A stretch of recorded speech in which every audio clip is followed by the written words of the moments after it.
আসসালামু আলাইকুম প্রিয় শিক্ষার্থীরা, আজকে আমরা শুরু করতে যাচ্ছি সপ্তম শ্রেণীর বাংলা বইয়ের চতুর্থ অধ্যায়।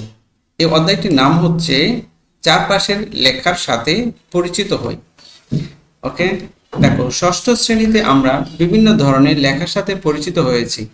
বিভিন্ন প্রতিষ্ঠানের ভিতরে বাইরে, রাস্তার আশেপাশে, টেলিভিশনে, খবরের কাগজে, এমনকি বিভিন্ন আকারের কাগজে, কাপড়ে বা ধাতব পাতে আমরা এ ধরনের লেখা দেখতে পাই। এখানে এরকম কিছু লেখার নমুনা দেওয়া হলো। ওকে, এখানে দেখো, ছবি দেখে বোঝার চেষ্টা করি। এখানে কিছু ছবি দেওয়া আছে, ঠিক আছে? ছবি দেখে আমাদেরকে বোঝার চেষ্টা করতে হবে। এখানে দেখো, এটি কি নামে পরিচিত? এই যে এটা হচ্ছে একটা ব্যানার নামে পরিচিত। ওকে, কি নামে পরিচিত? এটা ব্যানার নামে পরিচিত। এরপর বলছি এর ব্যবহার কি। এটার উত্তর হবে সাধারণত মিছিল বা শোভাযাত্রার সামনে, কোনো অনুষ্ঠানের মঞ্চের পেছনে, মেলা বা অস্থায়ী হাট বাজারের সামনে এবং প্রচার প্রচারণার ব্যানার ব্যবহৃত হয়। ওকে, অর্থাৎ এর ব্যবহারটা আমরা পড়েছি কি কি? মিছিল অথবা শোভাযাত্রার সামনে, অথবা কোনো অনুষ্ঠানের পেছনে, মেলা বা অস্থায়ী হাট বাজারের সামনে এবং প্রচার প্রচারণায় ব্যানার ব্যবহৃত হয়। এরপর বলছে এরকম নমুনা তুমি কি কোথাও দেখেছো? কোথায় দেখেছো? ওকে, এটার উত্তর হবে এরকম নমুনা আমি দেখেছি। আমি পহেলা বৈশাখের দিন র্যালি ও শোভাযাত্রার সময় ব্যানার দেখেছি। ওকে, এটা ছবি আমরা দেখতে পাচ্ছি। এই যে ওয়ালের মধ্যে বিশাল লম্বা একটা কি লেখা দেখতে পাচ্ছি। দেখো, এই লেখাটা কি বিষয়ে লেখা হচ্ছে সেটা এখন আমরা পড়ব। এখন শুধু লেখাটা দেখো। ওকে, দেখো, এটা এখানে একই রকম প্রশ্ন যে এটা কি নামে পরিচিত, এর ব্যবহার কি, তারপরে হচ্ছে এরকম নমুনা তুমি কি কোথাও দেখেছো এবং কোথায় দেখেছো। 61 পৃষ্ঠা। তাহলে চলো আমরা 61 পৃষ্ঠার 3টা প্রশ্নের উত্তর করে নিই। প্রিয় শিক্ষার্থীরা, এখানে দেখো, এটি কি নামে পরিচিত?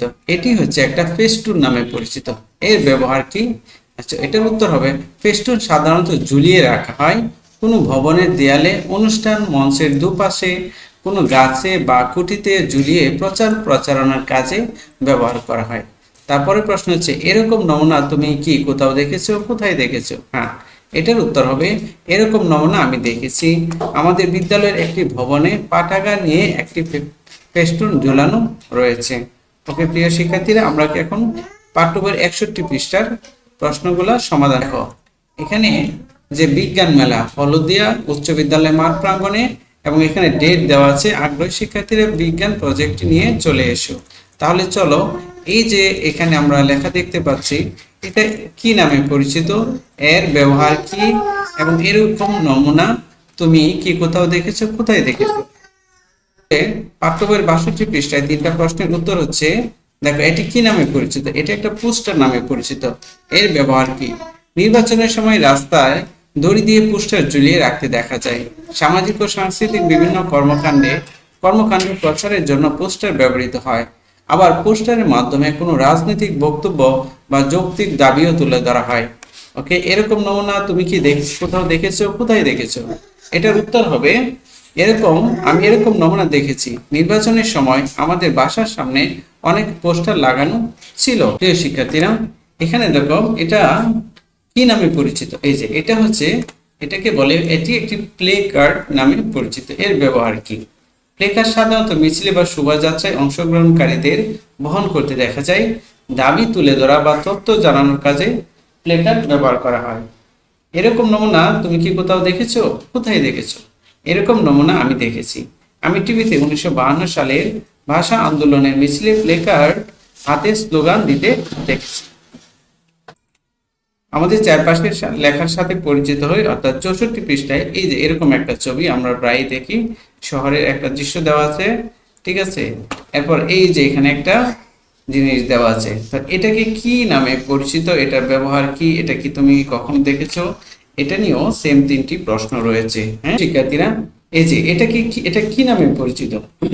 এটি এটি কি নামে পরিচিত? উত্তর হবে এটি বিলবোর্ড নামে পরিচিত। আচ্ছা, এর ব্যবহার কি? সাধারণত বড় ধাতব পাত দিয়ে বিলবোর্ড তৈরি হয়। রাস্তার পাশে ভবনের ছাদে বিলবোর্ড দেখা যায়।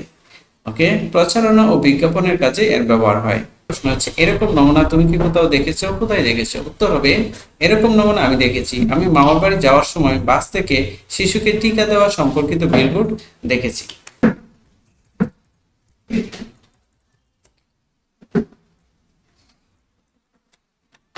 ওকে প্রিয় শিক্ষার্থী, এখানে দেখো যে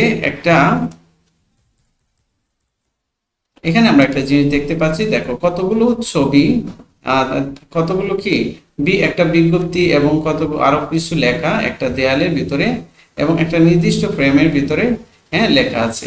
ওকে, তাহলে চলো এই জিনিসটা কি আমরা একটু দেখে নিই। এখানে একই রকম তিনটা প্রশ্ন, এটা কি নামে পরিচিত, ব্যবহার কি, এবং এটি তুমি কোথাও দেখেছো এবং কোথায় দেখেছো।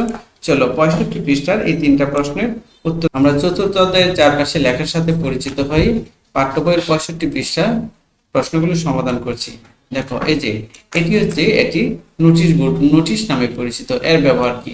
এটার উত্তর হবে, স্কুল, কলেজ বা অফিস আদালতে শিক্ষার্থী বা সাধারণ মানুষকে তথ্য জানানোর কাজে নোটিশ তৈরি হয়।